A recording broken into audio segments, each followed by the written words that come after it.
Hello, ladies and gentlemen, welcome back to the channel. My name is Mark Roden, and in today's video we have the good, the bad, and the ugly on the 4th generation of the Chevy Camaro. We all know this as the Catfish Camaro, but it's the 4th generation. Okay, now this was not actually asked for by anybody in my comment section. Usually I only go off of people that ask me to do a good, bad, and ugly on a car that they want to see, and then I'll do a good, bad, and ugly on that car. But for some reason, I just had an itch to do one on the 4th gen Camaro. Why? Because I don't know enough about them and I wanted to learn more about them. And so I was like, why not, while I'm learning more about them, make a good, bad, and ugly on the car, since I'll already be doing research on it anyways. And so I decided to do such a heinous crime. So yeah, this one was actually not recommended, but normally we only do recommendations for good, bad, and uglies. So if you want to see a car as a good, bad, and ugly, make sure you leave a comment down below. This is a one-time thing. I most likely am not going to just choose to do a random car off the top of my head, but this, for some reason, again, I just had a weird itch to do one on the 4th gen Camaro. But without further ado, let's go right into the good, the bad, and the ugly on the 4th generation Camaro. I forgot to explain how these videos work for new people, so let me explain it really quick. First, I go over just everything you need to kind of know about the car, right? Just like the basics of the car. Then I go into what the community tends to do with them, and then I get into the good, the bad, and the ugly. We'll go over that when we get there. And then at the end of the video, I tell you whether or not I think you should buy it, depending on the current situation you're in. And I try to think of every person out there that might be looking for a car.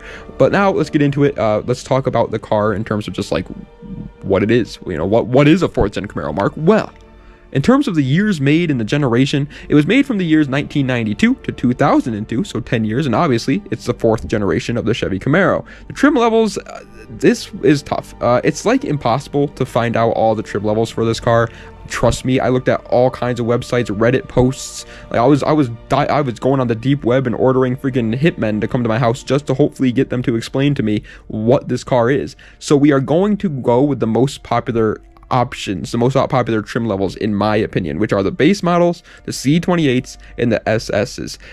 The base model comes with a 3.8 liter V6 making 205 horsepower. The Z28 comes with an LT1 or LT4 depending on the year that you get. This is where it starts to get confusing. Also, the base model, yes, it comes with a 3.8 liter V6, but there's also options with a 3.6 liter V6. But either way, the Z28, the LT1 or the LT4 is a 5.7 liter V8. That's definite. Okay, it's always going to be a 5.7 liter V8, but the horsepower is what ranges drastically depending on the year, and it makes anywhere from 275 horsepower to 330 horsepower in the Z28 chassis. Again, just make sure you look at what year you're getting, and that way you can find out exactly the horsepower number you're getting.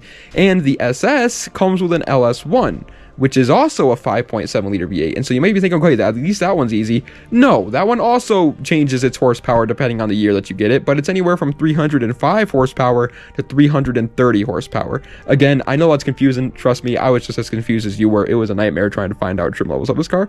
Either way, the body styles, it's only available as a 2-door coupe, a target top, or a convertible only. Get the target top because that's baller. Next is the drivetrains. It's rear-wheel drive only. There's no all-wheel drive, no front-wheel drive. Duh. Next is the transmissions. It's automatic and manual. Get a manual. It's a 90s car. If you get it automatic, you're going to take 5 years just to shift gears. Ooh, bars. Price, it depends on your trim level, on the year, on tons of freaking factors, but it ranges from anywhere to like $3,000 to $10,000, I would say. Obviously, if you're going to try and get like a pristine 2002 SS, yeah, but with like 10,000 miles, you're going to be spending like $20,000-$30,000 on it, but it all just depends. Reliability in the gas mileage, however, the car is obviously very reliable because it's got an LS or an LT. The V6 is the most questionable one, which is ironic because it's the base model, but gas mileage is sadly pretty bad. It gets 21 miles per gallon for a Z28. Obviously, again, every single year and every single trim level is going to be different in terms of the gas mileage, but the Z28 gets 21 miles per gallon in 1998. I'm not going to look up every single year and every single trim level, but 21 miles per gallon is not the best. I know people are going to be like, well, it's not bad for a V8. It's definitely not bad for a V8. Don't get me wrong. Like that's good gas mileage for a V8, but V8s still get bad gas mileage. But now let's get into what the community tends to do with them in terms of modifying them and building them. What do they do? Well, for drifting, it's not seen often because they're just so heavy. It just doesn't really make sense. The motors are seen all the time in drifting. People put LSs in pretty much every car, but the car itself is just no, it's just not seen that often. For rally slash off-road builds or overland builds, obviously it's not seen here either. It's a freaking muscle car. What did you expect? For street racing though, street racing boys and drag racing boys, this is obviously its most popular application. These boys are incredible drag cars. People freaking turn every single 4th gen Camaro under the sun into a drag car. So yes, you're going to see a lot of them if you get into the drag racing scene. As of track racing, circuit racing, whatever you want to call it, again, it's just not popular due to the weight and wheelbase combined. Muscle cars just don't really belong on the track, especially 90s muscle cars, especially older muscle cars. They're just not, it's just not their stomping grounds. They have been seen before, sure, and there's a good chance that you might see them now because they're so cheap, but overall, they're definitely not a popular option. As for stance slash show builds, surprisingly, it actually is getting noticed a little bit by the stance community, but it still needs a lot more love to be considered like a popular stance car. People are modifying them, and it's crazy when you see one on like Instagram that's like slammed on the ground. It's a wild sight. It actually looks surprisingly good when they're stanced though. But yeah, again, they're still not anywhere near like what I would consider popular for a stance car. All right, let's get into the good, the bad, and the ugly. And first off, let me explain it because I explain this in every video and people just close their ears for this part and just like completely ignore what I'm about to say. But the good, the bad, and the ugly, the way this part works is first I go over the good. These are just selling points on the car. They're great things about the car. They're things that you would bring up if you want to hype up the car, right? Bad is not actually bad. It's just a play on words, buddy, because of the famous movie, The Good, the Bad, and the Ugly, okay? The bad is just like the middle grounds. These things don't actually, I'm not saying that they're actual bad points that you would stay away from the car because of these things. They're just things that I would take into consideration, and you as a person can decide whether or not it affects you, okay? That's it. Some of these things might be good points to you in the bad section. Some of them might be bad points. And then the ugly are just problems with the car. Without further ado, let's go right into the good though. First up is the power. These cars make a lot of power. 300 horsepower in the 90s especially is pretty good. They're freaking monsters. They're good for that. Next up is the price. These things are dirt cheap. You can literally find these for like $3 grand. If you don't mind getting a base model V6 automatic 4th gen Camaro, which I'm going to be 100% honest with you, that's probably a bad choice. But if you don't mind doing it, you could probably find one of those things for like $1,000, bro. I'm not even joking. These things are dirt cheap. Next is obviously the motor. LS, LTs, both great motors for building power, both great reliability motors, and yes, for a V8, they are good on gas as well. Next is the reliability. I just said this before, but yeah, they're reliable.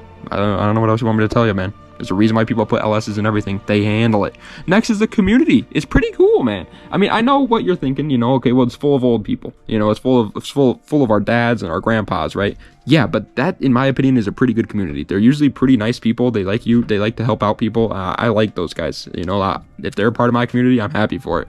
Next is the straight line speed. The straight line performance on these cars are obviously incredible. It's a muscle car. It's meant for that. If you're looking for a straight line speed car and you are on a budget, this is definitely a car I would take into consideration.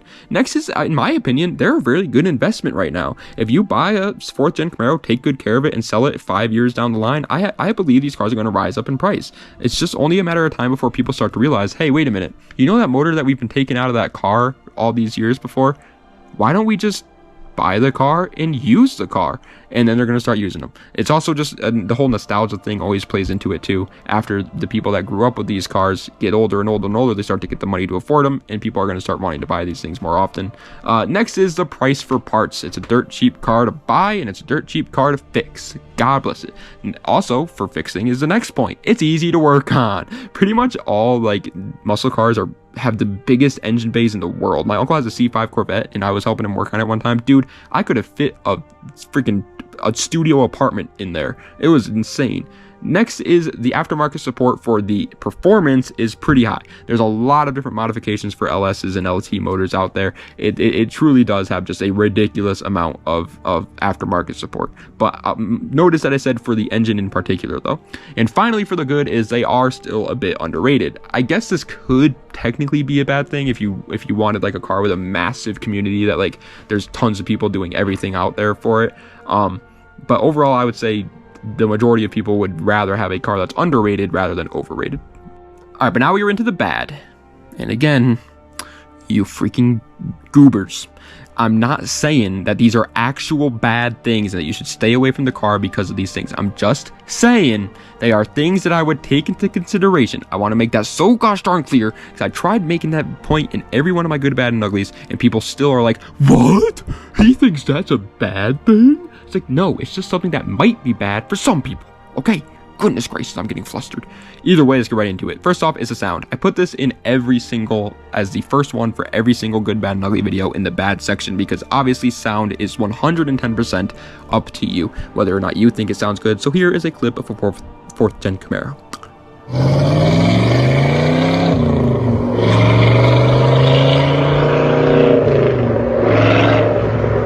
Next up is the space.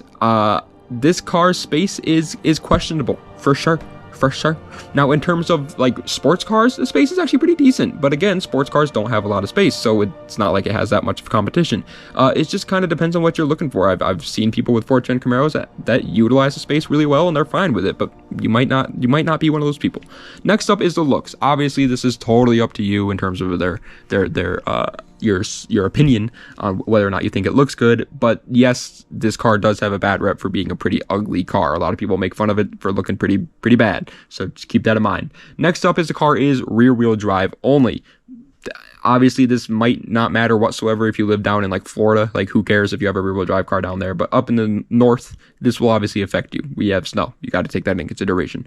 Next is the gas mileage. Again, I already went over this, but 21 miles per gallon.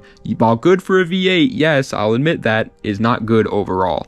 Next is the aftermarket support for the cosmetics/interior modifications. Notice how before I said performance mods are through the roof, but everything else is just not, unfortunately. It's not like you're going to be able to buy wide body kits and all kinds of different front bumpers and headlights and tail lights. If you want to go for like that kind of stuff, unfortunately, you're looking at JDM stuff only pretty much nowadays.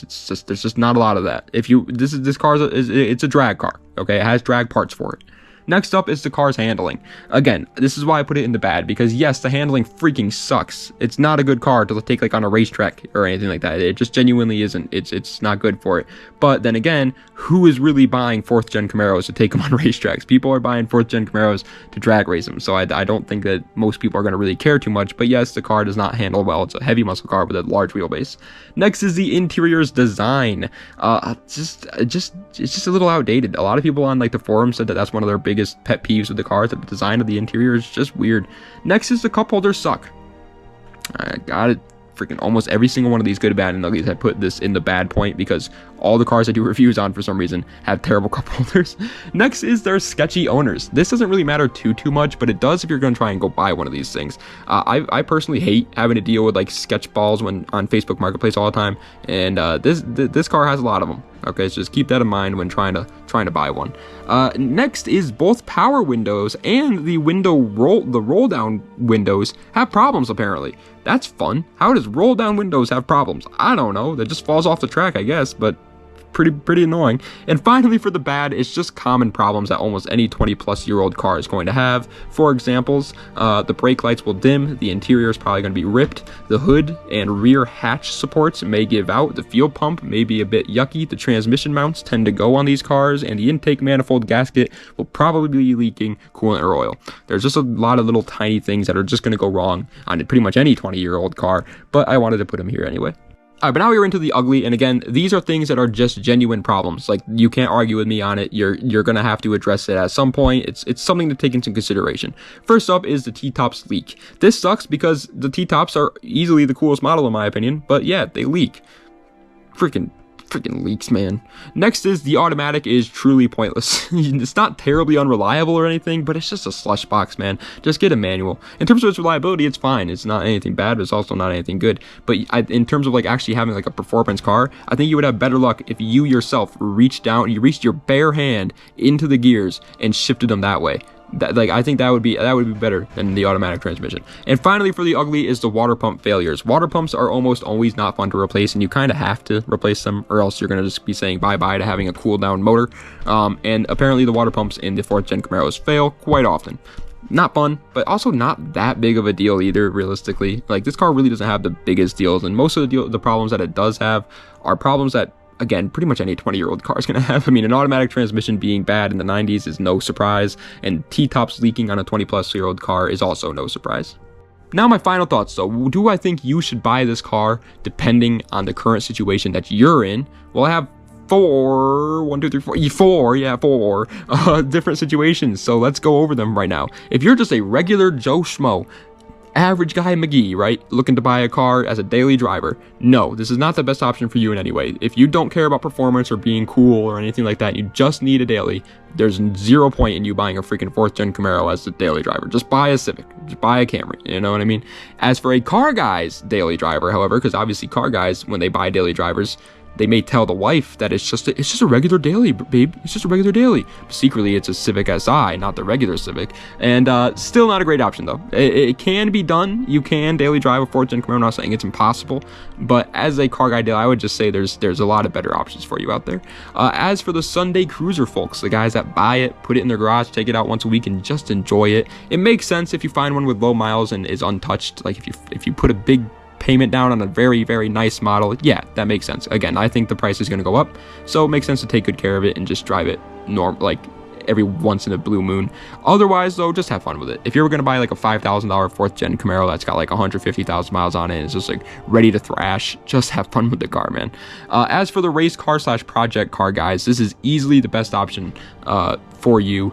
Not like in terms of all the cars out there, but you know what I'm trying to say. It's got an LS, it's got a manual transmission, it's rear-wheel drive. It's just asking to be turned into a beast. It genuinely is. It's just a great project car. So yes, if you're looking for a project car, definitely think about a 4th gen Camaro. But ladies and gentlemen, that is the end of today's video on the good, the bad, and the ugly on the 4th generation Chevrolet Camaro SS Z28 and base model. I don't know what they call the base model. Oh my god, I need a haircut, bro. Holy mackerel.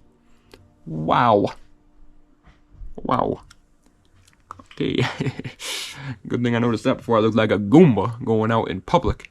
Anyway, thank you guys so much for watching. I appreciate it. I hope you guys enjoyed. Let me know what other good, bad, and ugly you'd like to see in the comment section down below. Das Vidania, and have a nice night.